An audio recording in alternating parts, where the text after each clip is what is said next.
कृष्णारसन प्रभु जी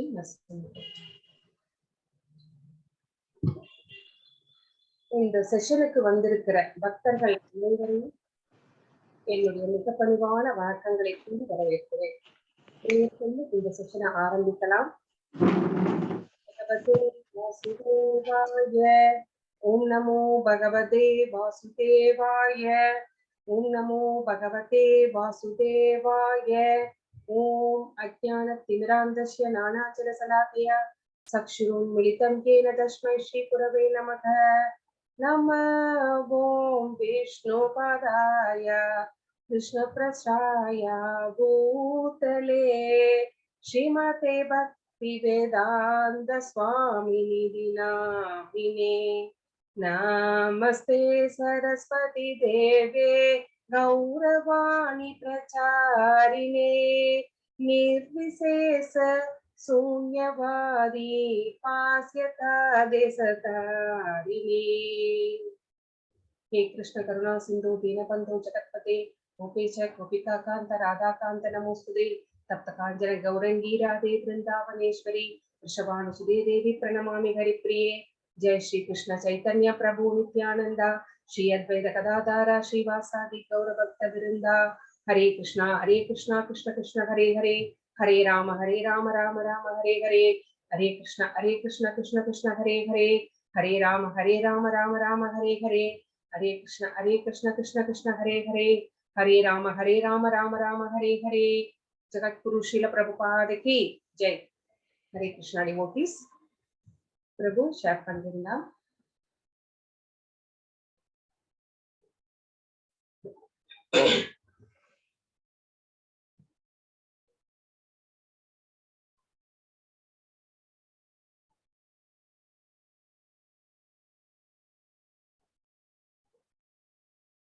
அத்தியாயம் 16 தெய்வ அசுர சம்பத் விபாக யோகா. தெய்வீக மற்றும் அரக்க இயல்புகள்.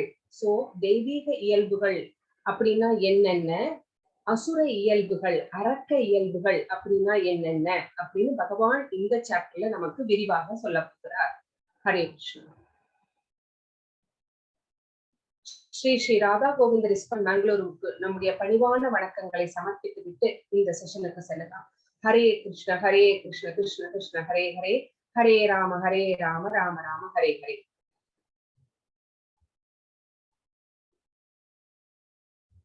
இங்க 3 ஸ்லோகங்கள் சொல்லப்பட்டிருக்கிறது. இந்த 3 ஸ்லோகங்கள் தெய்வீக இயல்புகள் அப்படின்னா என்ன அப்படின்னு இந்த 3 ஸ்லோகத்துல பகவான் சொல்றார். என்ன சொல்றார் அப்படின்னு பார்க்கலாம். ஸ்ரீ பகவானுவாச்ச அபயம் சத்வ சம்சுத்தி ஞான யோக விஸ்திதி தானம் தமஸ்ஸ யக்ஞஸ்ய ஸ்வாத்யாயஸ்தவ ஆஜவம் அஹிம்சா சத்யமக்ரோதஸ் தியாக சாந்திர் அபைஷுனம் தயா பூதே ஸ்வலோப்லுப்தம் மார்தவம் ஸ்ரீ அசாபலம் तेज क्षमात्रुदि शौषम् अत्रोहो नादिमानिता भवन्ति सम्पदं दैवीम् अभिजातस्य भारत. புருஷோத்தமரான முழுமுதற் கடவுள் கூறினார், அச்சமின்மை, தனது நிலையை தூய்மைப்படுத்துதல், ஆன்மீக ஞானத்தை விருத்தி செய்து கொள்ளுதல், தானம், சுய கட்டுப்பாடு, யாகம் செய்தல், வேதங்களை கற்றல், தவம், எளிமை, அகிம்சை, வாய்மை, கோபத்திலிருந்து விடுபட்ட தன்மை, துறவு, சாந்தி, குற்றம் காண்பதில் விருப்பமின்மை, எல்லா உயிர்களின் மீதும் கருணை, பேராசையிலிருந்து விடுபட்ட தன்மை, கண்ணியம், வெட்கம், மன உறுதி, வீரம், மன்னிக்கும் தன்மை, தைரியம், தூய்மை, பொறாமையின்மை, மரியாதையை எதிர்பார்க்காமல் இருத்தல் ஆகிய தெய்வ குணங்கள் பரதனின் மைந்தனே. தெய்வீக இயல்புடைய உன்னதமான மனிதரை சார்ந்தவை இந்த குணங்கள் எல்லாம் அப்படின்னு பகவான் இங்க சொல்லியிருக்கிறார். சோ தேவ பிரகிருதி இந்த குணங்களை விருத்தி செய்து கொண்டு அந்த தெய்வீக இயல்பிலேயே இருக்கிறவர்கள் சத்வகுணத்திலே இருக்கின்றார்கள். அவர்கள் விடுதலை பாதையில் முன்னேறி செல்கின்றார்கள். ஆனால் ரஜஸ், தமஸ் இந்த குணத்திலேயே தங்களை வைத்துக் கொண்டிருப்பவர்களுக்கு விடுதலை பாதையை நோக்கி செல்லும் சாத்தியமே அமைவது கிடையாது. சோ இங்க என்ன சொல்லியிருக்காங்க அப்படின்னா அச்சமின்மை அப்படின்னு சொல்லியிருக்காங்க. சோ அச்சமின்மை அப்படின்னா ஒரு சன்னியாசியினுடைய முதல் தகுதி எது அப்படின்னு பாத்தீங்கன்னா அச்சமின்மை தான். ஏன் அப்படின்னு கேட்டா அவருக்கு பயம் கூடாது. ஏன் பயம் கூடாது அப்படின்னா அவர் எந்த ஆதரவும் இல்லாமல் நம்ம காட்டுக்கு போயிடுறாரு, சந்நியாசம் மேற்கொண்டு விடுகிறார். சோ 50 வயசுக்கு மேல, 60 வயசுக்கு மேல, 70 வயசுக்கு மேல அவர் சந்நியாசம் மேற்கொண்டு காட்டுக்கு போனதுக்கு அப்புறம் நம்ம எந்த ஆதரவும் இன்றி காட்டுக்கு வந்துட்டோமே, என்னுடைய உற்றார் உறவினர்களை துறந்த பின்பு என்னை யார் காப்பாற்றுவார்கள் அப்படிங்கிற நினைப்பு அவருக்கு வரக்கூடாது. சோ யாரிடம் சரணடைந்திருக்கின்றோமோ அந்த பகவான், சோ நம்ம ஆத்மாவிலே பரமாத்மாவாக உட்கார்ந்து கொண்டிருக்கின்ற அந்த முழுமுதற் கடவுளான கிருஷ்ணர் நம்மை காப்பாற்றுவார், அவர் நம்மை எல்லாம் கவனித்துக் கொள்வார் அப்படின்னு உறுதியாக நம்ப வேண்டும். சோ அதான் அச்சமின்மை அப்படிங்கிறதுக்கு. தனது இருப்பை, அதாவது தன்னுடைய மனநிலையை தூய்மைப்படுத்திக் கொள்ளுதல் அப்படின்னா ஒவ்வொருத்தருக்கும், சோ பிரம்மச்சாரி ஆகட்டும், இல்லறவாசியாகட்டும், சந்நியாசியாகட்டும், எல்லோருமே தங்களுடைய நிலையை தூய்மையாக வைத்துக் கொள்ள வேண்டும். இப்போ ஒரு பிரம்மச்சாரி எடுத்துக்கோங்க, 25 வயசு வரைக்கும் பிரம்மச்சரியம் காக்க வேண்டும். அப்போ அந்த செலிபசியில் இருந்து நழுவி விடக்கூடாது. சோ அது ரொம்ப ரொம்ப முக்கியம். அதுதான் தன்னுடைய நிலையை தூய்மைப்படுத்திக் கொள்ளுதல் அப்படிங்கிறது. இல்லறவாசிக்கும் அதுவே இருக்கின்றது. சோ அதே மாதிரி இல்லறவாசி இல்லறத்தில் இருப்பாள், ஆனா தன்னுடைய நிலையை தூய்மையாக வைத்துக் கொள்ள வேண்டும். ஒரு இல்லறவாசி எப்படி இருக்கணுமோ அப்படி இருக்கணும். இதேதான் ஒரு சன்னியாசிக்கு கூட. சன்னியாசி ரொம்ப ரொம்ப ரொம்ப கேர்ஃபுல்லா இருக்கணும். சோ ஏன் அப்படின்னு பாத்தீங்கன்னா சன்னியாசிக்கு நிறைய rules and regulations they have to follow. So அதிலிருந்து வழுவக்கூடாது. சோ எப்படி அப்படின்னா பெண்களிடமிருந்து முக்கியமாக ரொம்ப விலகி இருக்க வேண்டும். அவர்களை ஒரு பெரிய டிஸ்டன்ஸ் கீப் அப் பண்ணணும் அவங்க கிட்ட இருந்து. சோ அவர்களை தனியாக சந்திப்பதோ, அவர்களுடன் உரையாடுவதோ இதையெல்லாம் அவர்கள் தவிர்த்து விட வேண்டும். அப்பதான் அவர்களுடைய நிலையை தூய்மையாக வைத்துக் கொள்ள முடியும். சோ மகாபிரபு, அதாவது சைத்தன்ய மகாபிரபு நகர்வலம் வரும்போது பெண் பக்தர்கள் எல்லாமே அவருடைய பாதார விந்தங்களை தொட்டு வணங்கி ஆசீர்வாதம் பெறணும் அப்படின்னு நினைப்பாங்க. ஆனா ஒரு நாளும் சைத்தன்ய பிரபு அதற்கு அனுமதித்ததே கிடையாது. ரொம்ப தூரத்திலேயே அவர்களை அங்கேயேதான் வச்சிருப்பாங்களே தவிர உள்ள அவர்களை வழிபடுவதற்கு அனுமதி கொடுத்ததே கிடையாது. சோ அந்த மாதிரிதான் சன்னியாசிகள் எல்லாம் தங்களுடைய நிலையை தூய்மையாக வைத்துக் கொள்வார்கள். சோ சன்னியாசிகளுடைய சட்ட திட்டங்களை ஃபாலோ பண்றதுனால அவர்களுடைய மனநிலை தூய்மையாக இருக்கும். சோ அந்த மனநிலையை தூய்மைப்படுத்துவதற்காகவே அவர்கள் இந்த ரூல்ஸ் அண்ட் ரெகுலேஷன்ஸ் எல்லாம் ஃபாலோ பண்ணுகிறார்கள். அது மட்டும் கிடையாது, ஒரு சன்னியாசி வீடு வீடாக சென்று பிக்ஷை எடுத்து வாழ்கின்றார். இதுவும் அவங்களுக்கு ஒரு ரூல்ஸ் அண்ட் ரெகுலேஷன்ஸ் தான். யாருமே தனக்கான உணவை அவர்களாக தேடிக்கொள்ளக்கூடாது. அதாவது சம்பாதித்து உண்ணக்கூடாது, பிக்ஷை எடுத்து உண்ண வேண்டும். பிக்ஷைக்கும் பிச்சைக்கும் 2 வேறுபாடு இருக்கிறது. பிக்ஷை அப்படின்னா அவங்களுக்கு நிறைய இருக்கிறது, அதையெல்லாம் துறந்து விட்டு அவர்கள் சன்னியாசியாக வந்திருக்கிறார்கள். சோ அவங்க ஒவ்வொரு வீட்டு வாசலையும் போய் பிக்ஷாந்தேகி அப்படின்னு நிப்பாங்க. எதுக்காக அப்படின்னா அந்த இல்லறவாசிகளை அவர்கள் ஆன்மீக பாதைக்கு அழைத்து செல்வதற்காக. அதுக்காக தான் ஒரு எவ்வளவு நேரம் நிப்பாங்க அப்படின்னா, ஒரு பசுமாட்டில் பால் கறக்கிற நேரம் தான் அவங்க நின்று பிச்சை கேட்பாங்க. அந்த நேரம் தாண்டியும் நம்ம எதுவும் கொண்டு கொடுக்கல அப்படின்னா அவங்க அடுத்த வீட்டுக்கு போய்கிட்டே இருப்பாங்க. பிச்சைக்காரனுக்கு பிச்சையில் போடலைன்னா கூட நம்மளுக்கு ஏதோ கொஞ்சம் கொஞ்சம் பாவம் தான் வரும். நம்ம இந்த சன்னியாசிகளுக்கு பிக்ஷை இடவில்லை அப்படின்னா அது மிகப்பெரிய பாவத்திலே சேர்ந்து விடுகிறது. சோ அந்த தப்பை நம்ம செய்யக்கூடாது அப்படின்னு சொல்லப்படுகிறது. சோ இந்த மாதிரிதான் ஒரு சமயம் மகா பெரியவர் கிட்ட ஒரு தரிசனம் கொடுத்துக்கிட்டே இருக்காங்க. அப்போ நிறைய கூட்டம். அப்போ ஒரு பெண்மணி வந்து ரொம்ப அழுகுறாங்க. அவங்களால தாங்கவே முடியல. அப்படி கேவி கேவி அழுதுட்டு ஒரு இடத்துல மூலையில உட்கார்ந்துட்டு இருக்காங்க. அப்போ அந்த அத அத வந்து பெரியவர் வந்து பார்க்கிறார். பெரியவர் வந்து பார்த்துட்டு, "அந்த அம்மாவ வர சொல்லு" அப்படின்னு சொல்றார். அந்த அம்மாவும் வந்தோனே, "நான் என்னம்மா?" அப்படின்னு கேட்ட உடனே, "நான் உங்களோட தனியா பேசணும்" அப்படிங்கிறார். ஆனா, பெரியவர் என்ன சொல்றார் அப்படின்னா, யாருக்காவது காது சுத்தமா கேட்கல, அதாவது டமார செவிடு அப்படின்னு சொல்லுவோம் இல்லைங்களா? அந்த மாரி யாராவது இருந்தா கூட்டிட்டு வா அப்படின்னு அணுக்க தொண்டர்களை அனுப்புகிறார். சோ அவங்க போய் கரெக்ட்டா அந்த நேரத்துல ஒருத்தர் அகப்பட்டார். அவர் வந்ததுக்கு அப்புறமா அவங்க தனியா ஒரு இடத்துல போயி பரமாச்சாரியார் உட்கார்ந்துட்டார். அந்த காது கேட்காத அவரையும் கூட்டிட்டு வந்து நிக்க வச்சுட்டார். அப்புறமா அந்த அம்மாவை வரவழைத்து அந்த அம்மாவுக்கு என்ன கஷ்டம் அப்படின்னு கேக்குறார். பரமாச்சாரியோரோட வயசு என்ன? ஆனா அப்பவும் வந்து ஒரு சந்நியாசி எந்த தர்மத்தை ஃபாலோ பண்ணணுமோ அந்த தர்மத்தை வந்து எவ்வளவு கரெக்டா ஃபாலோ பண்றாரு பாருங்க. அவரை போய் யாரா சந்தேகப்பட போறோமா? கிடையாது. ஆனாலும் அவர் வந்து என்ன பண்றார்? வேற ஒருத்தர ஆனா இது இந்த அம்மா அந்த அம்மா சொல்றதெல்லாம் இவரும் கேட்க கூடாது. இவருக்கும் வந்து இவரையும் வந்து தனியாக ஒரு பெண்மணியுடன் பேசுகிறாரே அப்படிங்கிற அந்த இதுவும் வந்துடக்கூடாது. அதற்காக இப்படி ஒரு ஏற்பாட்டை வந்து செய்கின்றார். சோ இதுதான் வந்து தன்னுடைய நிலையை தூய்மைப்படுத்திக் கொள்ளுதல் அப்படிங்கிறது. உங்களுக்கு ரொம்ப புரிஞ்சிருக்கும்னு நினைக்கிறேன். அடுத்தது ஆன்மீக ஞானத்தை விருத்தி செய்து கொள்ளுதல். சோ 25 வயது வரைக்கும் ஏன் வந்து செலிபஸிய கடைபிடிக்கிறார்கள் அப்படின்னா, அந்த வயசு வந்து கற்றுக்கொள்வதற்கு ஏற்ற வயசு. அந்த வயசிலே வந்து ஞானத்தை விருத்தி செய்து கொள்ள வேண்டும். சோ வேதங்களாகட்டும், இல்ல படிப்பாகட்டும். சோ அந்த மாதிரி அவர்கள் வந்து ஞானத்தை விருத்தி செய்து கொள்ள வேண்டும். தானம். இந்த தானம் அப்படிங்கிறது சன்னியாசிக்கோ, பிரம்மச்சாரிக்கோ கிடையாது. இது முக்கிய இல்லறவாசிகளுக்குத்தான். ஏன்னா இல்லறவாசி தான் அவன் தான் வந்து சம்பாதிக்கிறவன்.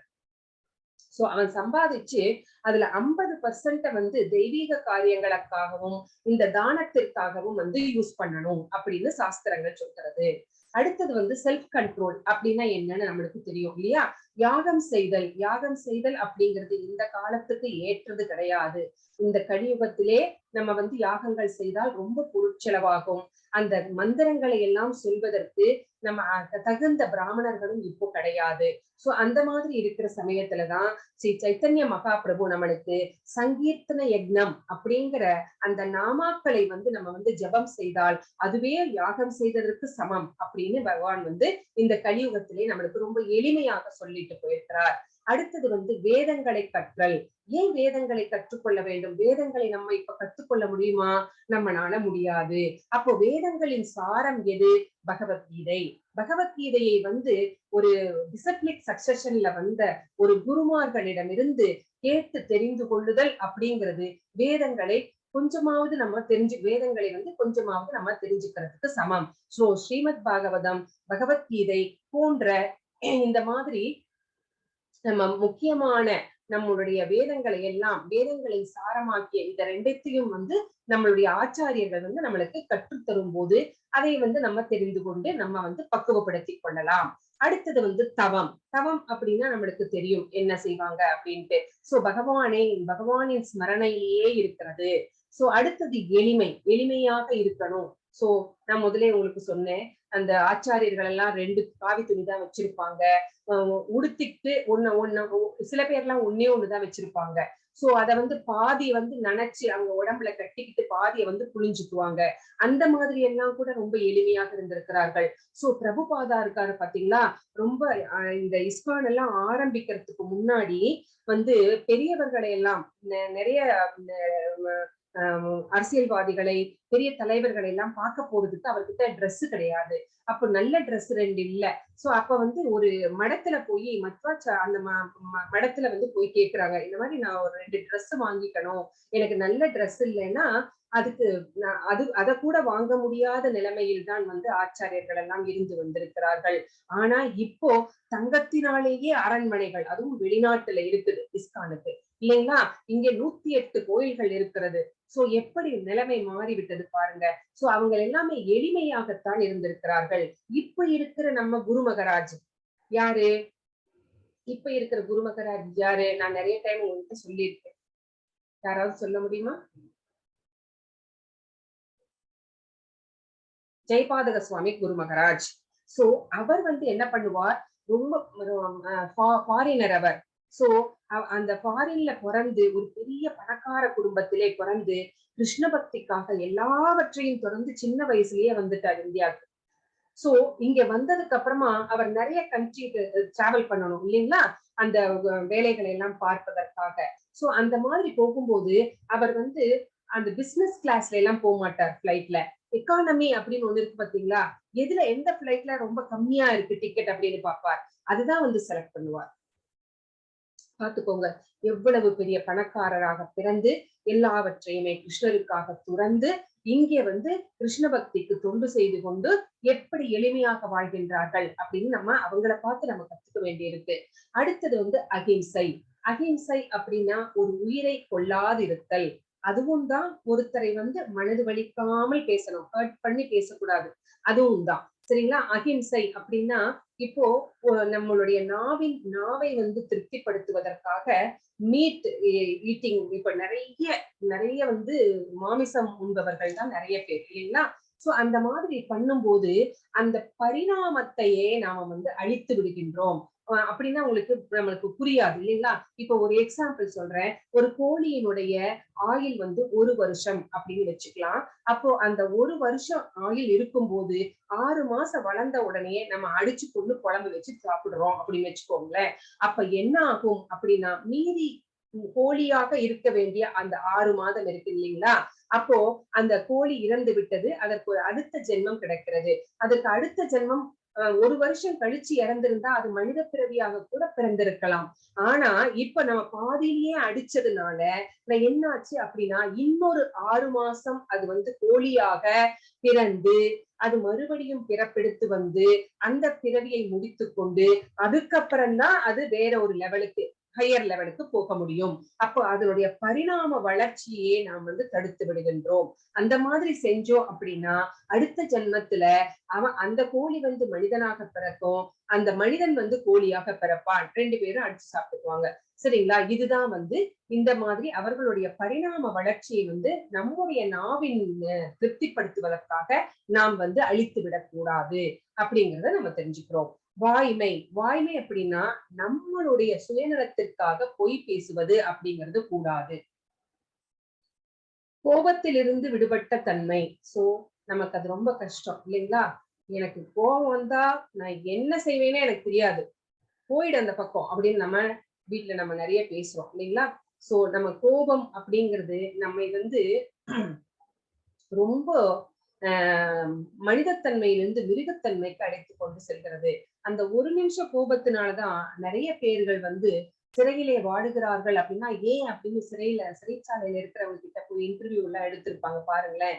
ஏன் இந்த மாதிரி பண்ணுனீங்க அப்படின்னு கேட்டா அந்த ஒரு நிமிஷம் எனக்கு வந்து ரொம்ப என்ன பண்றேன்னே எனக்கு தெரியாம நான் பண்ணிட்டேன் அப்படின்னு ரொம்ப வருத்தப்படுவார்கள். சோ அதுதான் அந்த கோபத்தை வந்து நம்ம கண்ட்ரோல் பண்ணணும் அப்படிங்கறத நம்ம தெரிஞ்சுக்கிறோம். அன்னைக்கு கூட பாத்தீங்க இல்லையா, ஒரு அந்த ஓடிபி சொல்லலைன்னு செல்போன்ல அடிச்சு ஒருத்தரை வந்து கொன்னுட்டாங்க அந்த டிரைவர். சோ அந்த மாதிரி கோபம், அந்த கோபம் வந்து நம்மை அழிவு பாதைக்கு இட்டு செல்கின்றது. சோ அந்த கோபத்திலிருந்து நாம் விலகி இருக்க வேண்டும். அடுத்தது வந்து துறவு. துறவு அப்படின்னா நம்மளுக்கு தெரியும், பலன்களை துரத்தல் அப்படின்னு. சாந்தி அப்படின்னா எப்பவுமே அமைதியாக இருத்தல். அப்புறம் குற்றம் காண்பதில் விருப்பமின்மை. we should not find fault with others. ஏன்னா நம்ம முதுகுல இருக்கிற அழுக்கே நம்மளுக்கு தெரியாதப்போ அடுத்தவங்களை பத்தி குற்றம் சொல்லக்கூடாது. சோ இதுக்கு வந்து ஒரு ஸ்டோரி இருக்கு. இத வந்து கடைசியில, அதாவது பேக்கப் எல்லாம் கரெக்டா இருந்துச்சுன்னு நான் சொல்றேன். அடுத்தது வந்து எல்லா உயிர்களின் மீதும் கருணை. சோ நம்ம அந்த ஸ்லோகத்துல நம்ம பார்த்தோம் இல்லைங்களா. சோ நாயை தின்கின்ற சண்டாளனை, ஒரு பிராமணரை, பசுவை, யானையை எல்லாத்தையுமே வந்து சமமாக பார்க்கின்றார்கள். சோ அந்த மாதிரி வந்து எல்லார் மேலையும் வந்து கருணையாக இருப்பது. பேராசையிலிருந்து விடுபட்ட தன்மை. சோ எனக்கு இன்னைக்கு என்ன இருக்கோ அதை வச்சு நான் வந்து சந்தோஷப்பட்டுக்கணும். அவங்கிட்ட இருக்கு அது என்கிட்ட இல்ல அப்படின்னு நினைச்சோம் அப்படின்னா நம்மளுக்கு நிம்மதியே இருக்காது. சோ பேராசை கூடாது. இனியும் இனியும் இனியும் வேண்டும், இனியும் வேண்டும் அப்படின்னு நம்ம ஆசைப்படக்கூடாது. கண்ணியமாக இருக்கும், கண்ணியம். சோ கண்ணியம்னா நம்மளுக்கு சந்தர்ப்பம் கிடைத்தாலும், தவறு செய்வதற்கு சந்தர்ப்பம் கிடைத்தாலும் நாம் அதில் தவறக்கூடாது. சோ நம்ம வந்து அதை கடைபிடிக்க வேண்டும். வெட்கம், எதற்கு வெட்கப்படணுமோ அதுக்கு கண்டிப்பா வெட்கப்பட்டுதான் ஆகணும். மன உறுதி, மன உறுதி அப்படின்னா சோ இப்போ வலிமையாக இருத்தல். அது என்ன அப்படின்னா, இப்போ சத்திரியர்களுக்கு எது தர்மம் அப்படின்னா, எதிரியை பார்த்து அம்பெய்வதுதான் தர்மம். சோ அந்த தர்மத்திலிருந்து அவன் தவறக்கூடாது. அப்போ பலம் இல்லாதவர்களை காப்பதற்கு வேண்டிய வலிமை வந்து அந்த சத்திரியனிடம் இருக்க வேண்டும். வீரம் இருக்க வேண்டும். மன்னிக்கும் தன்மை இருக்க வேண்டும். சோ தைரியம். சோ மன்னிக்கும் தன்மைனா என்னைக்கோ ஒருத்தர் என்ன ஒண்ணு செஞ்சதை வந்து மனசுல வச்சுக்கிட்டு அதையே நினைச்சுக்கிட்டு இருந்தோம்னா நம்ம மனசுதான் கனத்து போயிடும். நம்ம மனசுதான் களங்கம் உள்ள மனசாக மாறிவிடும். அவன் செஞ்சதுக்கு அவன் அனுபவிப்பான் அப்படின்னு அதை அன்னைக்கே தூக்கி வெளியில போட்டுறணும். அதுக்கப்புறம் நினைச்சு பார்க்க கூடாது. சோ தைரியமாக இருக்க வேண்டும், தூய்மையாக இருக்க வேண்டும். உள்ள தூய்மை, உடல் தூய்மை ரெண்டுமே. பொறாமையின்மை. சோ பொறாமை கூடாது. நமக்கு என்ன கிடைச்சிருக்கோ அது நமக்கு கிடைக்கும். நமக்கு கிடைக்க கூடாது அப்படின்னு இருந்துச்சுன்னா அது கிடைக்காது. அதுக்காக வந்து வருத்தப்படுறதோ, ஏங்குறதோ, கோபப்படுறதோ அது தேவையில்லை. சோ மரியாதையை எதிர்பார்க்காமல் இருத்தல். நம்ம ஒரு கல்யாணத்துக்கே போயிட்டோம் அப்படின்னா யாராவது நம்ம வந்து வரவேற்கிறாங்களா அப்படின்னு நம்ம பார்ப்போம் இல்லைங்களா? அவன் வந்தா வானு கூட கூப்பிடல அப்படிங்கறதெல்லாம் நமக்குள்ள ஒரு பேச்சாகவே இருக்கும். சோ அந்த மாதிரி கிருஷ்ண பக்தர்கள் யாரும் மரியாதையை எதிர்பார்ப்பது கிடையாது. சோ இதெல்லாமே தெய்வீக குணங்கள் பரதனைந்தனே. இதெல்லாம் தெய்வீக உன்னத இயல்பு உடையவர்களை சார்ந்தது அப்படின்னு இந்த 3 ஸ்லோகத்துல தெய்வீக இயல்புகளை எல்லாம் பகவான் வந்து லிஸ்ட் பண்ணி நம்மளுக்கு சொல்லி இருக்கிறார். ஹரே கிருஷ்ணா. दम्भो दर्पोऽभिमानश्च क्रोधः पारुष्यम् एव च अज्ञानं साभिजातस्य பார்த்த சம்பதம் ஆசுரீம். பிதாவின் மகனே, தற்பெருமை, அகந்தை, வீணபிமானம், கோபம், கொடூரம், அறியாமை ஆகியவை அசுர இயல்பு உடையவர்களின் குணமாகும். சோ அவங்களுக்கு அந்த பெருமை இல்லவே இல்லை. ஆனாலும் அந்த பெருமை இருப்பதாக அவர்கள் நினைத்துக் கொள்வார்கள். தற்பெருமை. அகந்தை. சோ கர்வம் ஜாஸ்தியாக இருக்கும். வீண் அபிமானம், கோபம் இருக்கும். கொடூரமான குணம் கொண்டவர்களாக இருப்பார்கள். அறியாமை நிறைந்தவர்களாக இருப்பார்கள். எது நல்லது எது கெட்டது அப்படின்னே அவங்களுக்கு பகுத்தறிய தெரியவில்லை. அந்த மாதிரி அவர்கள் வந்து ஒரு அறியாமையிலே அவர்கள் வந்து இருக்கின்றார்கள் அப்படின்னு பகவான் வந்து இந்த அசுர குணங்களை எல்லாம் வந்து நம்மளுக்கு லிஸ்ட் போட்டு பகவான் நம்மளுக்கு சொல்லி இருக்கின்றார். சோ அசுர இயல்புகள் நரகத்திற்கு அழைத்து செல்லும் ராஜபாட்டை அப்படிங்கறத நம்ம மறக்க கூடாது. சோ நம்ம கிட்ட அசுர குணங்கள் இருந்தா அதை தூக்கி போட்டுறணும். சோ இல்லன்னா நம்ம இந்த குணங்கள் எல்லாம் நம்மை நரகத்திற்கு அழைத்து செல்லும். சோ எப்போதும் கர்ப்பம், பெருமை உடையவர்கள் பிறர் வந்து தம்மை வழிபட வேண்டும் அப்படின்னு நினைக்கிறாங்க இல்லைங்களா? எப்படி பிரகலாதனை வந்து அவருடைய அப்பா இரண்யகசிபு, நீ நாராயணரை வழிபடக்கூடாது, என்னையே வழிபட வேண்டும்னு சொல்லி நாராயணர் பெருமாள் கோயில் எல்லாத்தையும் இழுத்து மூடிட்டார். சோ அந்த மாதிரி தம்மை மதிக்க வேண்டும் என்று நினைக்கின்றனர். எதை செய்யணும் எதை செய்யக்கூடாது அப்படின்னு அவங்களுக்கு தெரியறது இல்ல. மனம் போன போக்கிலே வந்து அவர்கள் வந்து செயல்படுகிறார்கள். ஹரே கிருஷ்ணா. दैवी संपत् विमोक्षाय निबन्धाय सुरीमता मासु स संपदं दैवी அபிஜாதோசி பாண்டவ. தெய்வீக குணங்கள் முக்தியை தரக்கூடியவை. நம்ம முன்னாடி ஸ்லோகத்துல என்ன பார்த்தோம்? அந்த அசுர குணங்கள் நம்மை எங்கே அழைத்து செல்லும்? நரகத்திற்கு அழைத்து செல்லும். ஆனா இந்த தெய்வீக குணங்கள் எப்படிப்பட்ட குணங்கள்? முக்தியை தரக்கூடியவை. அசுர குணங்கள் நம்மை இந்த உலகத்தோடு, இந்த பௌதீக உலகத்தோடு பந்தப்படுத்தக்கூடியவை, மறுபிறப்பு எடுக்க செய்யக்கூடியவை. பாண்டுவின் மைந்தனே, நீ கவலைப்படாதே, நீ வந்து தெய்வீக குணங்களுடன் பிறந்திருக்கின்றாய் அப்படின்னு வந்து பகவான் வந்து அர்ஜுனர்கிட்ட சொல்றார். நீ தெய்வீக இயல்புகளை கொண்டிருக்கிறாய். ஒரு சத்திரியனுக்கு என்ன பெருமை அப்படின்னா எதிரிகளை வந்து அம்பெய்து கொள்வது. ஆனால் நீ அதிலிருந்து தவறிட்ட அப்படின்னா நீ வந்து அசுரனாகி விடுவாய் அப்படின்னு சொல்றாரு. சோ நம்மளுடைய கடமைகளை நாம் செய்து கொண்டே இருக்க வேண்டும். பிரிஸ்கிரைப்டு டியூட்டிஸ் என்னென்னவோ அதை கரெக்டா செஞ்சிடணும். அப்படி செய்யலைன்னா அதிலிருந்து தவறி விடுகின்றோம் நாம். அப்ப நம்ம அசுர குணத்திற்கு ஆட்படுகின்றோம் அப்படின்னு பகவான் நீங்க வந்து சொல்றார். ஆனா நீ கவலைப்படாத அர்ஜுனா, நீ தெய்வீக குணத்திலே பிறந்திருக்கிறாய் அப்படின்னு இந்த ஸ்லோகத்துல சொல்கிறார். ஹரே கிருஷ்ணா.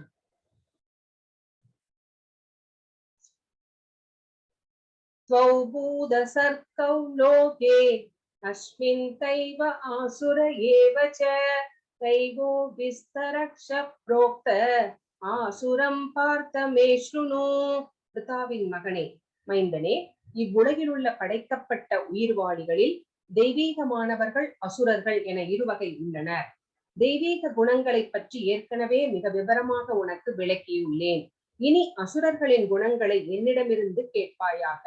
சோ இந்த ஸ்லோகத்துல பகவான் அந்த படைக்கப்பட்ட உயிர்வாளிகள்ல 2 பிரிவு இருக்கு அப்படின்னு சொல்லியிருக்கிறார். தெய்வீகமானவர்கள், அசுரர்கள். இந்த தெய்வீகமானவர்கள் என்ன செய்வார்கள் அப்படின்னா, சாஸ்திரங்கள் என்ன சொல்லி இருக்கிறதோ அதுல இருக்கிறத அப்படியே ஃபாலோ பண்ணி அவர்களுடைய வாழ்க்கையை நடத்துவார்கள். ஆனா இந்த அசுரர்கள் சாஸ்திரங்களுக்கு எதிரானவர்கள்.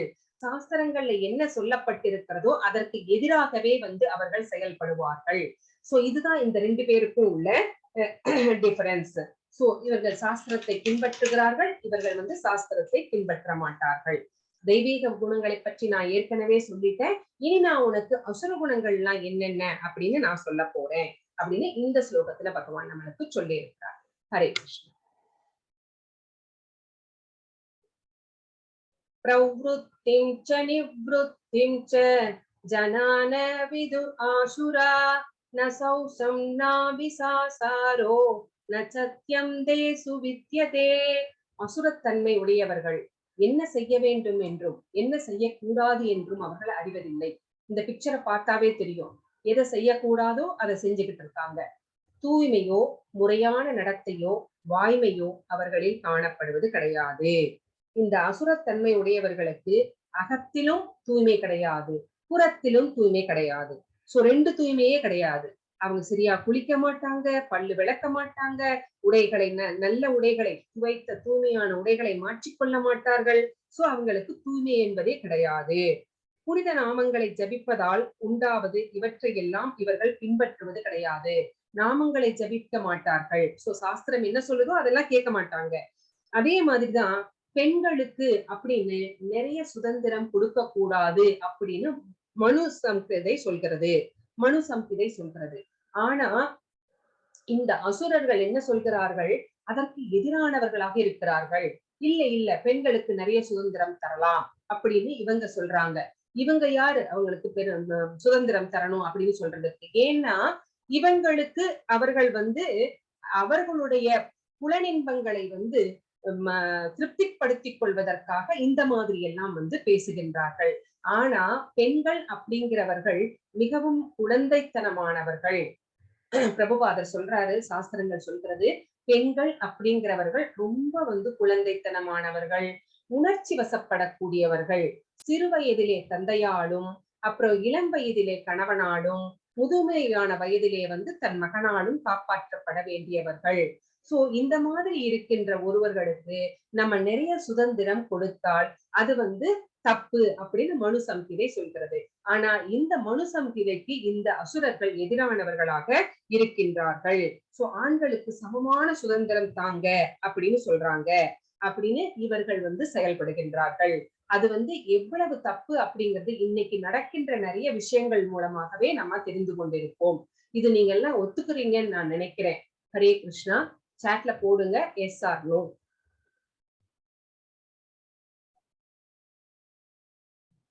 நோன்னா நோனு கூட போடுங்க. உங்களுடைய கருத்து என்னன்னு தெரிஞ்சுக்கணும் அதுக்காக.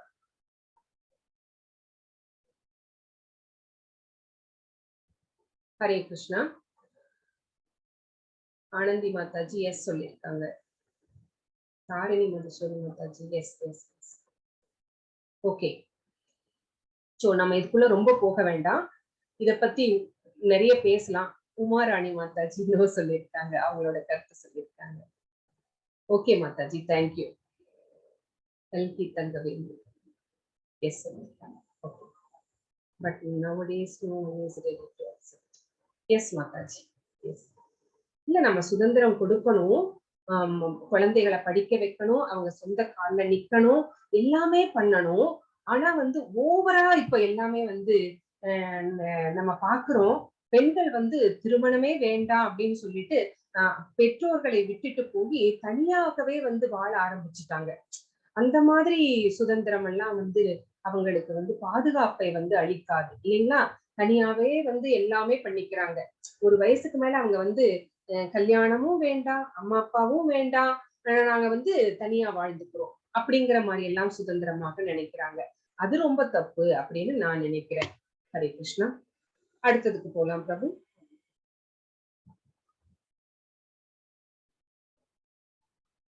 கல்பனா மாதாஜி நோ சொல்லிட்டாங்க.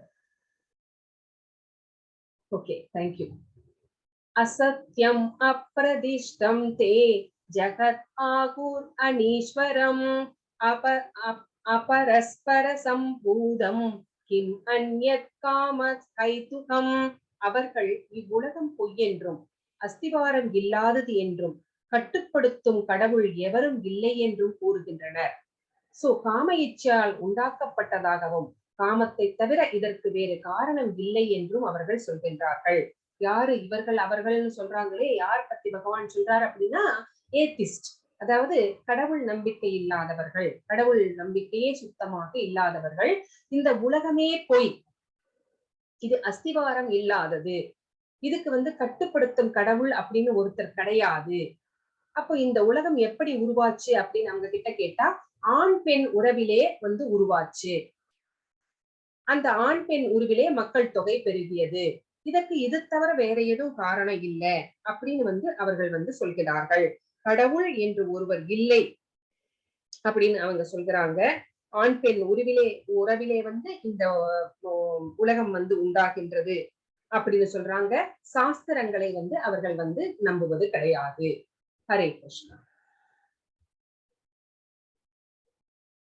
ஏதாம் திருஷ்டிம் அவஸ்தப்ய நஷ்டாத்மானோல்பகுத்தய பிரபவந்த்யுக்ர கர்மான சயாய ஜகதோகிதா. இத்தகு முடிவுகளை பின்பற்றி அறிவில்லாதவர்களுக்கு தம்மை இழந்தவர்களுமான அசுரர்கள் உலகத்தை அழிப்பதற்கான பலனற்ற கொடூரமான செயல்களில் ஈடுபடுகின்றார்கள். சோ இந்த பிக்சரை பார்த்தோம்னா தெரியும் உங்களுக்கு, ஹிரோஷிமா நாகசாகி ஞாபகத்துக்கு வந்திருக்கணும் இல்லைங்களா? அந்த அணுகுண்டு போட்டது அதெல்லாம் நம்ம படிச்சிருக்கோம் இல்லைங்களா? சோ இந்த மாதிரி இருக்கின்றவர்கள் அசுரர்கள். உலகை அழிவு பாதைக்கு இந்த அசுரர்கள் இட்டு செல்கின்றார்கள். சோ அவர்களுடைய புலன் நுகர்விற்காக டெய்லி ஏதாவது புதுசு புதுசா கண்டுபிடிச்சுட்டே இருக்காங்க. சோ ஃபர்ஸ்ட் என்ன வந்துச்சு, ஒரு பட்டன் செல்போன் தான் வந்துச்சு. அப்புறமா என்ன அதை வச்சு பேசிக்கிட்டு இருந்தோம். அதுல ஒரு கேமரா பிக்ஸ் பண்ணாங்க. அப்போ அங்கங்க பெண்களை வந்து தவறாக படம் பிடிப்பது அப்படிங்கிற அந்த தப்புகள் நிறைய நடக்க ஆரம்பிச்சது. அத வீடியோ எடுக்கிறாங்க, கேமரா எடுக்கிறாங்க, எல்லா ஃபெசிலிட்டிஸ் நிறைய நிறைய நமக்கு தெரியாததெல்லாமே அந்த சின்ன அந்த செல்போன்லயே வந்துச்சு. அப்போ அந்த செல்போன்ல வந்ததுக்கு அப்புறமா செல்ஃபி எடுக்கிறேன்னு போய் எத்தனை பேர் இறந்து போனாங்க அப்படிங்கறதெல்லாம் எங்க ரொம்ப நிறைய கப்பிள்ஸ் கூட, ஈவன் ஹனிமூனுக்கு போன கப்பிள்ஸ் கூட இறந்து போயிருக்கிறாங்க இல்லைங்களா? சோ அது மட்டும் கிடையாது, ஏதாவது ஒரு இடத்திலே ஒரு ஆக்சிடென்ட் நடக்குது, அந்த உயிர் துடித்து கொண்டிருக்கிறது அப்படின்னா அந்த உயிரை காப்பாற்றுவதற்கு வந்து முயற்சி எடுக்கின்றார்களோ இல்லையோ, கண்டிப்பா 2 பேர் வந்து அதை வீடியோ எடுத்துட்டு இருக்காங்க இல்லைங்களா? அந்த மொபைல் போனை வச்சுக்கிட்டு. சோ இந்த மாதிரிதான் வந்து அழிவு பாதைக்கு சோ இவர்கள் கண்டுபிடித்த அந்த இதெல்லாம் வந்து அத தப்புன்னு சொல்லல, அது ரொம்ப உபயோகமா தான் இருக்கு. ஆனா எப்படி பயன்படுத்துகிறார்கள் அப்படிங்கிறது முக்கியம் இல்லைங்களா? சோ இப்ப அணுகுண்டு கண்டுபிடிச்சாங்க, அதனால ஏதாவது பிரயோஜனம் உண்டா? அது அழிவு பாதைக்கு தானே இட்டு செல்கின்றது. சோ இந்த மாதிரி அவர்கள் கொடூரமான செயல்களிலே ஈடுபடுகின்றார்கள். ஏன் இவர்களுடைய மனது இந்த மாதிரி கொடூரமா இருக்குது அப்படின்னு கேட்டா, இவர்கள் இறை உணர்வு இல்லாதவர்களாக இருக்கின்றார்கள், சாஸ்திரங்களின் மீது நம்பிக்கை இல்லாதவர்களாக இருக்கின்றார்கள். அதனாலதான் அவர்களுடைய மனதும் கருணையின்றி கொடூரமாக மாறிவிட்டது. ஹரே கிருஷ்ணா. காமம் ஆஷ்ரித்ய துஷ்பூரம் தம்பமான மதான்விதா மோகாத் முகிவாசத் பிரகான் பிரவர்த்தந்தே சுசீவ்ரதா. அசுரத்தன்மை உடையவர்கள் திருப்தியடையாத காமத்திடம் தஞ்சமடைந்து கர்வம் மற்றும் பொய் கௌரவத்தின் கவர்ச்சியில் மூழ்கி மயக்கப்பட்டு உள்ளனர். எப்போதும் தூய்மையற்ற விரதங்களில் ஈடுபடும் அவர்கள் நிரந்தரமற்ற பொருள்களால் கவரப்படுகின்றார்கள். சோ அசுரத்தன்மை உடையவர்களுடைய காமத்தை திருப்திப்படுத்தவே முடியாது. அவர்களுடைய காமம் திருப்தி செய்ய முடியாதது. அவர்கள் ஜடசுகத்தின் ஆசைகளை பெருக்கிக் கொண்டே போக விரும்புகின்றார்கள். தங்களுக்கென்று ஒரு சொந்த கடவுள், தங்களுக்கென்று ஒரு வேதம் அப்படின்னு படைத்து அதற்கு தகுந்த மாதிரி அவர்கள் நடப்பார்கள். சோ மது, மங்கை, மாமிச உணவு இதனாலே எல்லாம் அவர்கள் ரொம்ப கவரப்படுகிறார்கள். இந்த பிக்சர்ல நம்ம பார்க்கிறோம். illicit relationship, gambling, intoxication, meat eating. So இதனால் எல்லாம் இந்த நாளுமே அவர்களை ரொம்ப கவருகின்றது. சோ இவர்கள் நரகத்தை நோக்கி வேகமாக சென்று கொண்டிருக்கிறார்கள் அப்படின்னு நம்மளுடைய சாஸ்திரங்கள் எல்லாம் சொல்கிறது. இந்த அசுர குணங்களை வளர்த்து கொண்டால் அவர்கள் கண்டிப்பாக நரகலோகத்தில் தள்ளப்படுகிறார்கள். எப்போதுமே தூய்மையற்ற விரதங்களில் ஈடுபடுகிறார்கள். நிரந்தரமற்ற பொருள்களால் கவரப்படுகின்றார்கள். சோ இதுதான் இந்த ஸ்லோகம் நமக்கு சொல்லி இருக்கிறது. ஹரே கிருஷ்ணா.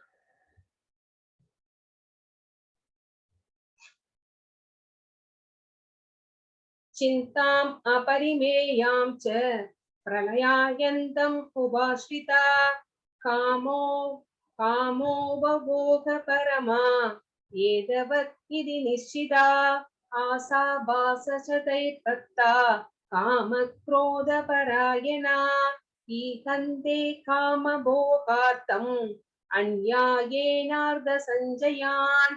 மனித நாகரிகத்தின் முக்கிய தேவை புலன்களை திருப்தி செய்வதே என்று அவர்கள் நம்புகின்றனர். இவ்வாறாக வாழ்வின் இறுதி வரை உள்ள அவர்களது கவலைகள் அளக்க முடியாதவை. ஆசைகள் என்னும் நூற்றுக்கணக்கான கயிறுகளால் பந்தப்படுத்தப்பட்டு காமத்திலும் கோபத்திலும் மூழ்கி அவர்கள் புலன் நுகர்ச்சிக்காக அநியாயமான வழிகளில் செல்வத்தை சேர்க்கின்றனர்.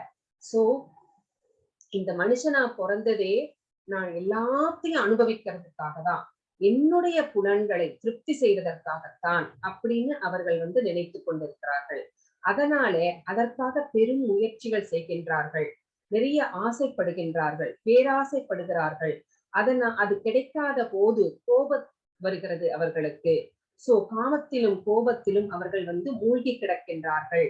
சோ அதை அடைவதற்காக அவர்கள் எந்த விதமான பாவச் செயல்களையும் செய்வதற்கு அவர்கள் தயாராக இருக்கின்றார்கள். அந்த பாவச் செயல்களை எல்லாம் செய்து நிறைய செல்வங்களை அவர்கள் சம்பாதிக்கின்றார்கள் அப்படின்னு இந்த ஸ்லோகம் நமக்கு சொல்கிறது. சோ அந்த வழியில அந்த செல்வத்தை சம்பாதிப்பதற்கு குறுக்க யாரு வந்தாலும் அவர்களை கொள்வதற்கு கூட இவர்கள் தயங்குவதில்லை அப்படின்னு இங்க நம்ம தெரிஞ்சுக்கிறோம். ஹரே கிருஷ்ணா.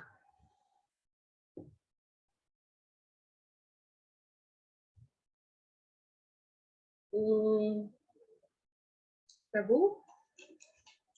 13, 14, 15. Okay okay. இதோடைய இது இருக்கா பிரபு? மொழிபெயர்ப்பு இருக்கா? ஓகே ஓகே பிரபு, முன்னாடி. இதமத்யமயா லப்தம் இமம் பிராப்ஸ்யசே மனோரதம் இதமஸ்தீதமபிமே பவிஷ்யதி புனர்ததம் असौ मया हदक्षत्रो अनीष्ये सावराणवी ईश्वरोऽहमहं भोगी सिद्धोऽहं फलवान् सुखी आत्यो अभिजनवास्मि ओनश्योति शत्रुषो मया यस्ये तस्यामि मोदिष्य इत्यन्नान विमोहिता. हरे कृष्ण. இந்த 3 ஸ்லோகங்கள் நமக்கு என்ன சொல்கிறது அப்படின்னு பார்க்கலாம். அசுரத்தன்மை உடையவன் எண்ணுகின்றான். என்ன நினைக்கிறான்? இன்று என்னிடம் இவ்வளவு சொத்து உள்ளது. சோ அவன் கணக்கு போட்டு வச்சிருக்கான். சோ ஆடிட்டர் கிட்ட இருந்து வாங்கிட்டுலாம் எவ்வளவு டர்ன் ஓவர் அப்படிங்கறதெல்லாம் பார்த்து போட்டு வச்சிருக்கான். இந்த திட்டங்களின்படி நான் நிறைய லாபம் அடைய போகிறேன். சோ இந்த அடுத்த பினான்சியல் இயர்க்குள்ள நான் இவ்வளவு லாபம் சம்பாதித்துள்ளேன் அப்படின்னு அவன் கணக்கு போட்டு வச்சிருக்கான். தற்போது இவ்வளவு என்னுடையதாக இருக்கிறது. சோ எல்லாமே என்னுடையது. எதிர்காலத்தில் இது மேலும் மேலும் பெருகும். சோ அவன் என்னுடைய எதிரி. சோ இந்த பிசினஸ்க்கு யாரெல்லாம் எதிரி, அவனை நான் கொன்று விட்டேன், என்னுடைய மற்ற எதிரிகளும் கொல்லப்படுவர், இனி யாரு குறுக்க வந்தாலும் அவங்களையும் போட்டு தள்ளிடுவேன் அப்படின்னு நினைக்கிறான். நானே எல்லாவற்றின் இறைவன், நானே அனுபவிப்பாளன், நானே பக்குவமானவன், நானே பலமுடையவன், மகிழ்ச்சியானவனும் ஆவேன், எல்லாமே நான் தான், வேற யாருமே கிடையாது, அவனுக்கு சமமானவன் யாரும் கிடையாது, அவனை விட ஜாஸ்தியா யாரும் இருக்கக்கூடாது அப்படின்னு நினைக்கிறான். செல்வாக்கு மிக்க உறவினர்களால் சூழப்பட்ட மிகப்பெரிய செல்வந்தன் நானே. அவனுடைய ஸ்டேட்டஸ்க்கு தகுந்த மாதிரிதான் அவன் மத்தவங்களோட ரிலேஷன்ஷிப்ல இருக்கிறான். சோ சொந்த பந்தங்கள் கூட அவனுக்கு ஈக்குவலா இருந்தாதான் அவன் கூட பேசுவான், அவங்க கூட பேசுவான், இல்லாட்டி பேச மாட்டான். சோ பலமுடையவனும் என்னை போன்று சக்தியுடையவனும் மகிழ்பவனும் வேறு யாரும் இல்லை, நானே பலசாலி, என்ன மாதிரி சந்தோஷமா இருக்கிறவன் யாருமே கிடையாது. நான் யாகங்கள் செய்வேன், தானங்கள் கொடுப்பேன், இவ்வாறு இன்பமாக இருப்பேன். எதுக்கு யாகங்கள் தானங்கள் செய்கின்றான்? எல்லாரும் அவனை பத்தி புகழ்ந்து பேசணும் அப்படிங்கறதுக்காக, அந்த பெருமைக்காக யாகங்களும் தானங்களும் எப்படி செய்யணுமோ அப்படி செய்யறதில்ல, அவன் இஷ்டத்துக்கு செய்யறான். சோ இந்த மாதிரி அத்தகு மக்கள் அறியாமையில் மயக்கப்பட்டு உள்ளனர். ஏன் இப்படி எல்லாம் நடந்துக்கிறான் அப்படின்னா, அவன் மாயையால் கட்டுண்டு கிடக்கின்றான், அவனுடைய அறிவை மாயை திருடி கொண்டு போய்விட்டது. சோ அங்க அறியாமை அப்படி இல்லை, அந்த அறியாமையிலே மூழ்கி இருக்கிறதுனால, அஞ்ஞானத்திலே மூழ்கி இருக்கிறதுனால அவனுக்கு தான் செய்வது என்ன அப்படிங்கிறதே புரிய மாட்டேங்கிறது. எது தர்மம் எது அதர்மம் அப்படிங்கிறது எல்லாம் தெரியல. அந்த அறியாமையிலே இந்த மாதிரி எல்லாம் அவன் நடந்து கொள்கின்றான். ஹரே கிருஷ்ணா. 16 அநேக சித்த விப்ராந்தா மோகஜால சமாவ்ருதா பிரசக்தா காமபோகேஷு பதந்தி நரகேஷு சௌ. இவ்வாறு அநேக கவலைகளால் குழப்பமுற்று மோகத்தின் வழியினால் சூழப்பட்ட அவர்கள் புலனின்பத்தில் பலமான பற்றுடையவர்களாகி நரகத்தில் வீழ்ச்சியுறுகின்றனர். சோ செல்வத்தை சேர்ப்பதற்கு மனிதன் எந்த எல்லை வரை வேண்டுமானாலும் செல்லலாம் அப்படின்னு அவன் பாவ வழிகளில் செல்வதற்கு தயங்குவதே இல்லை. சோ பிறருடைய தியாகத்தில் தான் வாழலாம் அப்படின்னு முடிவு செஞ்சுட்டான். மத்தவங்க என்ன கஷ்டப்பட்டாலும் சரி, அதை பத்தி எனக்கு கவலை கிடையாது, நான் நல்லா இருக்கணும் அப்படின்னு அவன் நினைக்கிறான். எப்படி தன்னுடைய சுகம் அப்படின்னு ரொம்ப செல்ஃபிஷா இருக்காங்க பார்த்தீங்களா? சோ ஒரு ராஜ்யமே அழிந்தது ராவணனால, இல்லைங்களா? எப்படிப்பட்ட ராஜ்யம் அது! அந்த ராஜ்யத்தையே ராவணன் தன்னுடைய சுயநலத்திற்காக அழித்தான். அந்த மாதிரி அசுரர்கள் இந்த மாதிரி செல்ஃபிஷா நினைக்கிறாங்க. சோ அதுதான் இந்த ஸ்லோகம் நமக்கு சொல்கிறது. ஆத்ம சம்பாவிதா ஸ்தப்தா தனமான மதான்விதா யஜந்தே நாம யக்னைஸ்தே தம்பேனா விதி பூர்வகம். செல்வத்தாலும் பொய் கௌரவத்தாலும் மயக்கப்பட்டு தன்னில் திருப்தியுற்று எப்போதும் திமிருடன் விளங்கும் இவர்கள் சில சமயங்களில் இந்த சட்ட திட்டத்தையும் பின்பற்றாமல் பெயரளவில் கர்வத்துடன் யாகங்களை செய்கின்றனர். சோ இவங்களுக்கு என்ன இருக்கு? செல்வம் நிறைய இருக்கு, ஈகோ நிறைய இருக்கு. அதனால இவர்கள் எப்போதுமே ஒரு திமிர் இருக்கு அவங்களுக்கு, நான் அப்படிங்கிற அந்த திமிர் இருக்கு. அதனால அவங்க எந்த ரூல்ஸ் அண்ட் ரெகுலேஷன்ஸையும் ஃபாலோ பண்ணாம, சாஸ்திரம் என்ன சொல்லி இருக்கிறோ அதையெல்லாம் கண்டுக்காம அவங்க இஷ்டத்துக்கு யாகங்களை செய்கின்றார்கள். அவங்களுக்கு எப்படியெல்லாம் பிடிக்குமோ அந்த மாதிரி எல்லாம் யாகங்கள் செய்கின்றார்கள். சில பேர் என்ன பண்ணுவாங்க அப்படின்னா, துறவிகள் அணியும் உடையை அணிந்து கொண்டு எல்லா விதமான போலி சாமியார்கள் மாதிரி வேஷம் போட்டுக்கிட்டு எல்லா விதமான இழிவான செயல்களையும் அவர்கள் செய்கின்றார்கள். இதற்கு எல்லாம் என்ன காரணம்? அவர்களுடைய அறியாமைதான் காரணம். ஹரே கிருஷ்ணா. அகங்காரம் பலம் தர்ப்பம் காமம் குரோதம் சம்ஸ்கிருதா மாம் ஆத்ம பரதேகேஷு பிரவிசந்தோப்யசூயகா. அகங்காரம், பலம், தற்பெருமை, காமம் மற்றும் கோபத்தில் மயங்கியுள்ள அசுரர்கள் தங்களது சொந்த உடல்களிலும் பிறருடைய உடல்களிலும் வீற்றுள்ள பரமபுருஷ பகவானிடம் பொறாமை கொண்டு உண்மை மதத்தினை நிந்திக்கின்றனர். உண்மை மதம் அப்படின்னு இங்க பகவத்கீதை சொல்றதெல்லாம் மதம் கிடையாது, இந்து மதம், கிறிஸ்டின், முஸ்லிம் அது கிடையாது, தர்மம். இங்க மதம் அப்படின்னு வந்துச்சுன்னா நீங்க தர்மம் அப்படின்னு இது பண்ணிக்கணும். சோ அகங்காரம் மிகுந்தவர்களாக இருக்கிறார்கள் அவர்கள். பலம் பொருந்தியவர்கள், தற்பெருமை மிக்கவர்கள், காமம் நிறைந்தவர்கள், கோபம் நிறைய இருக்கிறது அந்த அசுரர்களுக்கு. சோ அவங்கள ஒரு விஷயத்த மறந்திருந்தாங்க. தன்னுடைய உடலிலும் பரமாத்மா இருக்கிறார். தான் எதிரியாக நினைக்கின்றவர்களுடைய மனதிலும் பகவான் இருக்கின்றார் அப்படிங்கிறத அவங்க மறந்துடுறாங்க. சோ அதையெல்லாம் மறந்துட்டு அவர்கள் தாங்கள் விரும்பியபடி அவர்கள் நடந்து கொள்கின்றார்கள். சோ இறைவனுக்கு எதிரானவனாக, பகவானின் மேல் பொறாமை கொண்டவனாக இருக்கின்றார்கள். எல்லோருடைய இதயத்திலும் பகவான் இருக்கின்றார் அப்படிங்கிறதையே அவர்கள் ஏற்றுக்கொள்வதில்லை. ஆத்மா அப்படின்னு ஒண்ணு இருக்கிறது அப்படிங்கறத கூட அவர்கள் ஏற்றுக்கொள்வதில்லை. சோ தனக்கு சமமானவன் இந்த உலகத்திலேயே இல்லை அப்படின்னு அவர்கள் நினைக்கிறார்கள். யாரேனும் எதிரிகள் அவனுக்கு இருந்தால் அவனை அழித்து தரைமட்டமாக்குவதற்கும் அவன் திட்டங்கள் தீட்டுகின்றான். சோ இங்க என்ன பாக்குறோம் அப்படின்னா, சிசுபாலன் பகவானுடைய அந்த ரிலேட்டிவ் தான். சோ எப்பவுமே பகவான் மேல பொறாம ஜாஸ்தி. ஆனால பகவான் எப்படியெல்லாம் ட்ரெஸ் போட்டுக்கிறாரோ, ஆபரணங்கள் போட்டுக்கிறாரோ, அதே மாதிரியே இவனும் போட்டுட்டு திரிவான். சோ இந்த மாதிரி பகவானை பற்றி நிறைய அவதூறு பேசிக்கொண்டே இருப்பான். அப்போ பகவான் என்ன சொல்றார் அப்படின்னா, அவங்க அம்மா சிசுபாலனுடைய அம்மா பகவான் கிட்ட என்னோட பிள்ளைய மன்னிச்சிரு அப்படின்னு பகவான் கிட்ட வேண்டாங்க. அப்ப பகவான் சொல்றான், 100 முறை மன்னிப்பேன், 100வது முறை மன்னிக்க மாட்டேன் அப்படின்னு சொல்லிடுறாங்க. அப்போ இதே மாதிரி 99 முறை அவர் பொறுமையாக இருக்கின்றார். 100வது தடவை அவருடைய கையிலே இருக்கின்ற அந்த சுதர்சன சக்கரம் அவனை வீழ்த்தி விடுகின்றது. அந்த பிக்சர் தான் இங்கே கொடுக்கப்பட்டிருக்கிறது. சோ அசுரர்களுடைய வாழ்வு என்னவாகும் அப்படிங்கிறதுக்கு தான் இது கொடுத்திருக்கிறாங்க. ஹரே கிருஷ்ணா. தான் அகம் பிசத க்ரூரான் சம்சாரேஷு நராதமான் சிவாம் யஜசரம் அசூபான் ஆசுரீஸ் ஏவ யோனிஷு.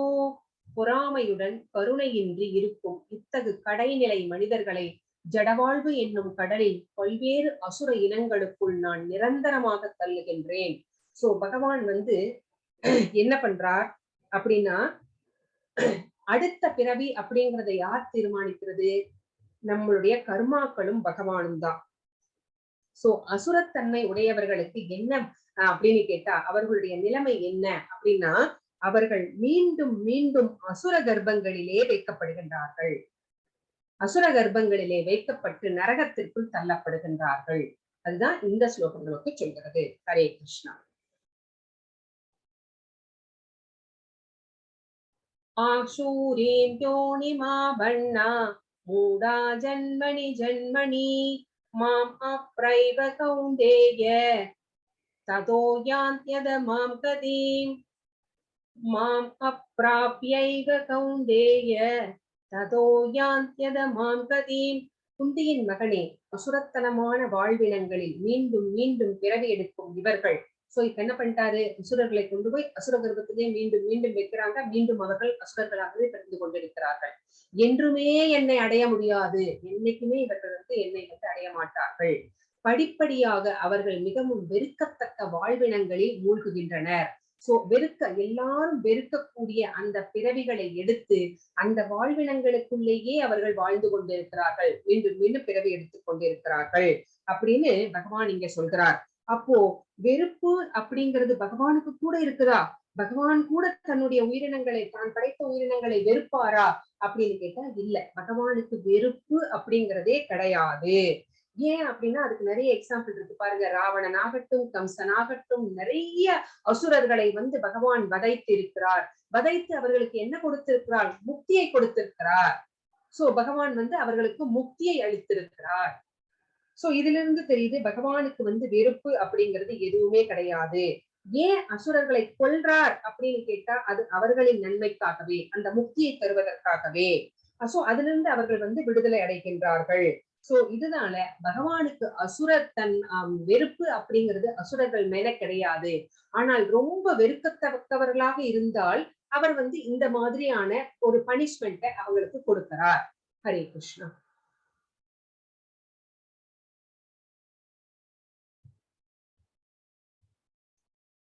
த்ரிவிதம் நரகஸ்யேதம் துவாரம் நாசனமாத்மன காம க்ரோதஸ்ததா லோபஸ் தஸ்மாத்யேதத்ரயம் தியேத். காமம், கோபம், பேராசை, இந்த மூன்றும் நரகத்திற்கு செல்லும் வாயில்கள், நரகத்திற்கு அழைத்து செல்லும் வாயில்கள். சோ இந்த மூன்று கதவுகளையும் நாம் நன்றாக அடைத்து விட வேண்டும், இழுத்து மூடிடணும். இந்த ஆத்மாவை ஏன் இழுத்து மூடிடணும்? இல்லைன்னா இது ஆத்மாவை, நம்முடைய ஆத்மாவை அழிவு பாதைக்கு அழைத்து செல்லும். ஒவ்வொரு அறிவுள்ள மனிதனும் இதை துறக்க வேண்டும். சோ எப்ப நம்ம இதை பற்றி தெரிஞ்சுக்கிட்டோமோ, சோ இதிலிருந்து தப்பித்து கொள்ள வேண்டும். இதை ரொம்ப விலக்கி வைக்கணும், வேண்டான்னு ஒதுக்கி வைக்கணும். சோ இதை உள்ளே வரவிடக்கூடாது, நம்மளுடைய மனதிலே இதை ஆட்சி செய்யக்கூடாது அப்படின்னு ஒதுக்கி வச்சிடணும். சோ அதுதான் இந்த ஸ்லோகம் நமக்கு சொல்கிறது. நரகத்திற்கு கொண்டு செல்லும் காமம், கோபம், பேராசை, இந்த மூன்றுமே. சோ இந்த அசுர குணம் கொண்ட ஒருவன் தனது காமம் திருப்தி அடையாத போது அவன் கோபப்படுகிறான், பேராசை கொள்கிறான். இது எதுல போய் முடியும்? நம்மை அதற்கேற்ற மாதிரி செயல்கள் செய்ய வைக்கும். சோ நம்ம கர்ம பந்தனத்திலே மாட்டிக்கொள்வோம், பாவங்கள் செய்வோம், விளைவுகளில் மாட்டிக்கொள்வோம். சோ மறுபடியும் பிறவி எடுத்து விடுதலை அடைய முடியாமல் நாம் இந்த உலகிலே, பௌதீக உலகிலே கண்டிஷன்டு சோல்ஸா, பந்தப்படுத்தப்பட்ட ஆத்மாவாகவே நாம் வாழ நேரிடும் அப்படின்னு இந்த ஸ்லோகம் நமக்கு சொல்கிறது. ஹரே கிருஷ்ணா. சோ இந்த மூன்று விரோதிகளை துறந்து விட வேண்டும். 22வது ஸ்லோகம் என்ன சொல்கிறது?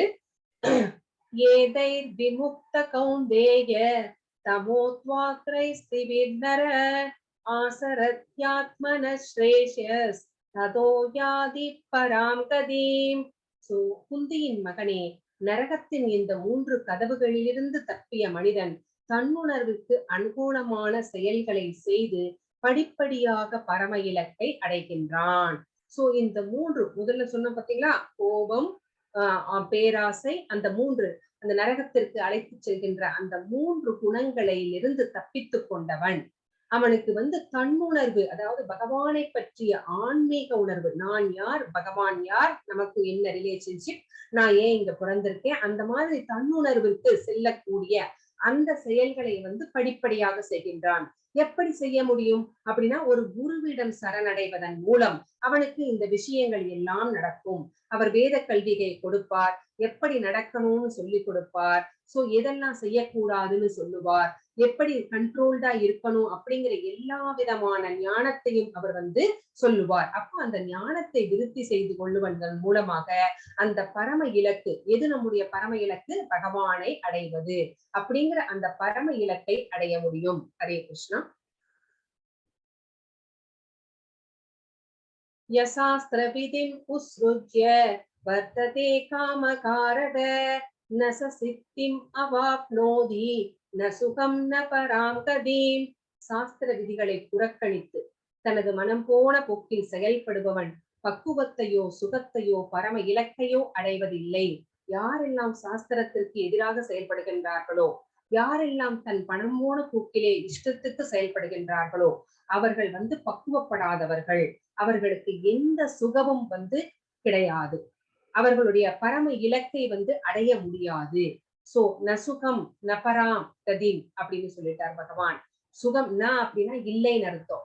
சோ சுகம் இல்லை, பராம் பரம இலக்கும் இல்லை, பராம் என்ன பகவானை அடைய முடியாது அப்படின்னு இந்த ஸ்லோகம் நமக்கு சொல்கிறது.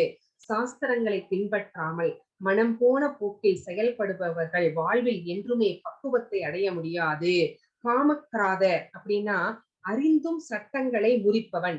தெரியும் இது செய்யக்கூடாதுன்னு தெரியும், ஆனா கூட செய்வாங்க. சோ அப்படிங்கிற பொருளை உடையது. இதை என்று தெரிந்திருந்தாலும் அந்த வழியில் செயல்படுகிறான் இல்லையா, இத்தகையவர்கள் பரம புருஷனால் புறக்கணிக்கப்படுகிறார்கள் அப்படின்னு இந்த ஸ்லோகம் நமக்கு உறுதியாக சொல்கிறது. ஹரே கிருஷ்ணா. தஸ்மாத் சாஸ்திரம் பிரமாணம் தே கார்யா விவஸ்திதோ ஞாத்வா சாஸ்திர விதானோக்தம் கர்ம கர்த்தும் இஹார்ஹசி. எது கடமை என்றும் எது கடமை அல்ல என்றும் சாஸ்திரங்களின் விதிகளால் ஒருவன் புரிந்து கொள்ள வேண்டும். சோ ஒவ்வொருத்தருக்கும் ஒவ்வொரு கடமை இல்லைங்களா. சோ நம்ம இல்லறவாசிகளுக்கு ஒரு கடமை, அப்புறம் பிராமணர்களுக்கு ஒரு கடமை, விவசாயிகளுக்கு, நம்முடைய சத்திரியர்களுக்கு ஒரு கடமை, இந்த மாதிரி ஒவ்வொருத்தருக்கும் ஒரு கடமை இருக்கிறது. சூத்திரர்களுக்கு ஒரு கடமை. சோ யார் யாருக்கு அப்படின்னு ஒவ்வொரு கடமை விதிக்கப்பட்டிருக்கிறதோ அது நம்மளுடைய கடமையை செய்ய வேண்டும். நம்மளுடைய கடமையை செய்யாமல் வேறொருவருடைய கடமையை எடுத்து செய்யக்கூடாது. அர்ஜுனன் எப்படி நான் போய் அர்ஜுனனுடைய கடமை, அர்ஜுனன் யார்? சத்திரியர். அவருடைய கடமை என்ன? போர் புரிந்து நாட்டு மக்களை காப்பாது. ஆனா அவர் என்ன சொன்னார்? நான் போய் தவம் பண்றேன், நான் போர் செய்ய மாட்டேன், இவங்களை கொல்லுவது எனக்கு பாவம் அப்படின்னு சொன்னார். சோ அது தப்பு. எது நம்மளுக்கு கடமை, எது நமக்கு கடமை அல்ல அப்படின்னு தெரிஞ்சிருக்கணும். சோ சாஸ்திரங்களின் மூலம் தெரிந்து கொண்டு அந்த விதிகளை பின்பற்ற வேண்டும். படிப்படியாக ஏற்றம் பெறுவதற்கு எதற்காக பின்பற்றணும்? அப்பதான் நம்ம ப்ரோக்ரஸ் ஆக முடியும். ஆன்மீகத்திலே ப்ரோக்ரஸ் ஆக முடியும். இத்தகைய சட்ட திட்டங்களை அறிந்து அவன் செயல்பட வேண்டும். இப்போ மனிதர்கள் அப்படிங்கிறவர்கள் 4 விதமான குறைபாடு உடையவர்கள். 4 விதமான குறைபாடு என்னென்ன அப்படின்னு உங்களுக்கு தெரியும்னு நினைக்கிறேன். யாராவது சொல்ல முடியுமா? ஹரே கிருஷ்ணா. ஒருத்தர் ஒன்னொன்னு சொல்லுங்க. உங்களுக்கு ஞாபகம் இருக்கா அப்படின்னு பார்க்கலாம். மாதாஜி சொல்லுங்க.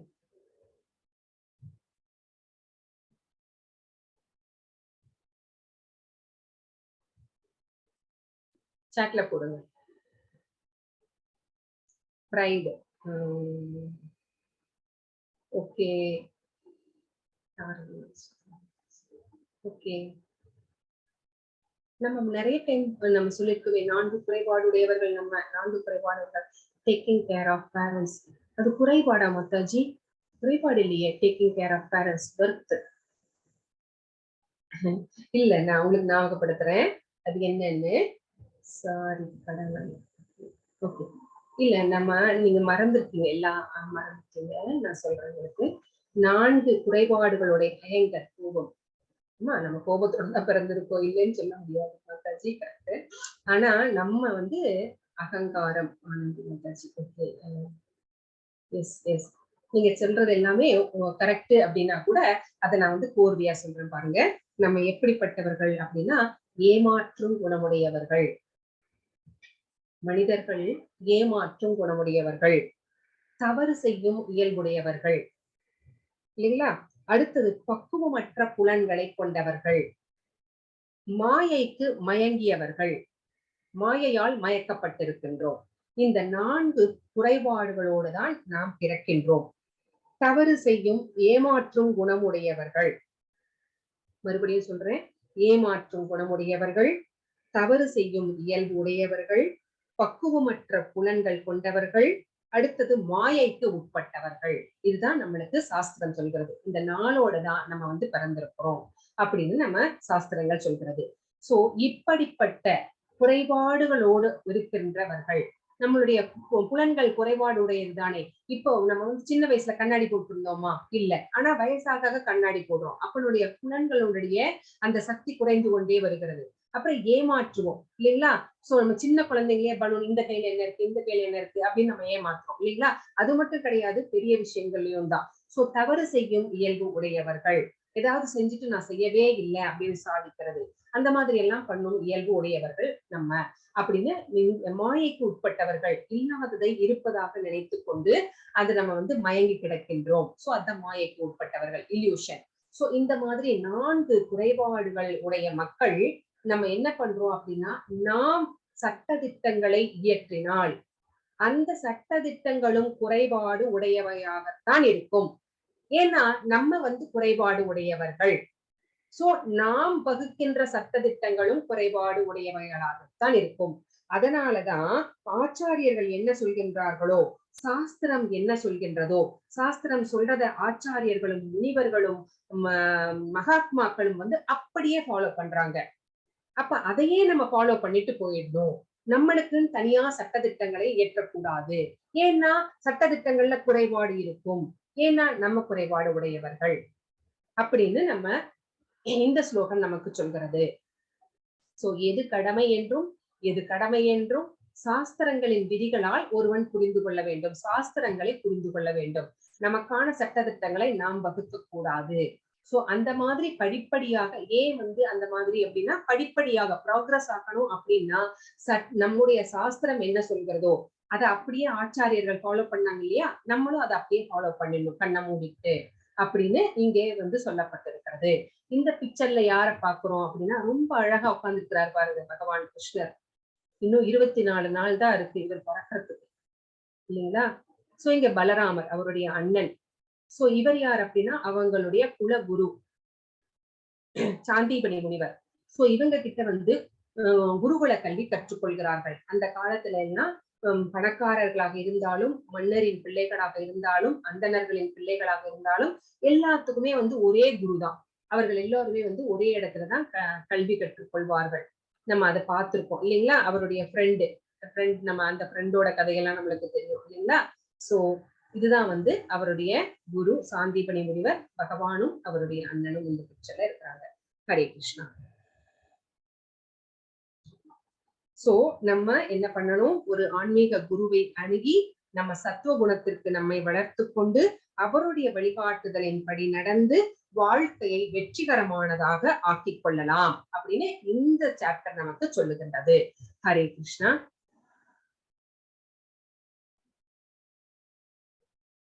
ரெக்கார்டிங் ஸ்டாப் பண்ணிட்டீங்களா பிரபு?